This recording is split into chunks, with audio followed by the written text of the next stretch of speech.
현충일 행사장에서 최원일 천안함장이 이재명 대표에게 천안함 사건에 대해 명확한 해명을 요구하자 장경태 최고위원이 어떻게 최원일 함장이 그 자리에 들어올 수 있었는지 따져봐야겠다고 했습니다. 이런 어이없는 발언에 이현종 의원이 논평했습니다. 기가 막힙니다. 정말 들으면 들을수록 더 화가 나는 이야기를 자꾸 저렇게 하고 있는데요. 전날 행사는 유가족들뿐만 아니라 사실 전날 이 천안함 이 생존 장병들 또 이분들이 국가유공자로 이제 상을 받았지 않습니까? 대통령 옆자리나 이런 데 다 앉았습니다.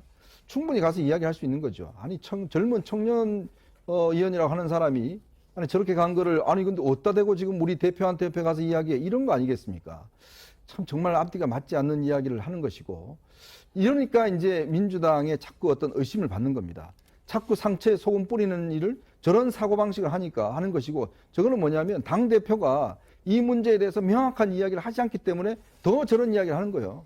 지금 박성준 의원 같은 경우도 본인이 기자 출신이었잖아요. 근데 아까 이재명 대표가 혼자 가면서 옆에 기자들하고 막 이야기를 했잖아요. 뭐 무한 책임을 진다? 그럼 저것도 그냥 개인적으로 한 이야기입니까? 지나가며 한 이야기는 그냥 다 개인적으로 한 이야기예요. 더군다나 이재명 대표가 오늘 최고위원회가 있었습니다. 그렇다면 오늘 최고위원회에서 이래경 씨에 대한 어떤 문제라든지 이 어제 천안함 문제에 대해서 본인이 공식적으로 이야기해야 되는데 뭘 이야기했냐면 이동관 특보 이야기만 했습니다. 아주 그 말이 맨날 하는 말이 그거 아닙니까? 뭐 이야기를 물으면 박순자 의원은요, 김연아 의원은요, 오늘 또 그냥 이동관 특보는요, 또 이렇게 이야기를 하고 지나가면서 기자들한테 무한 책임이 있다고 그랬습니다. 무한 책임은요, 책임이 없다는 이야기가 똑같습니다. 왜냐?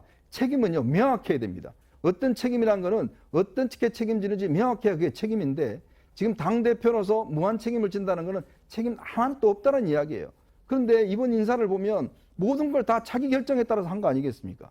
근데 그걸 뭐 다 상의해서 했다? 다 어떤 면에서 뭐 다 이야기했다? 그러니까 나는 무한 책임을 진다? 그러니까 책임 안 지겠다는 이야기예요.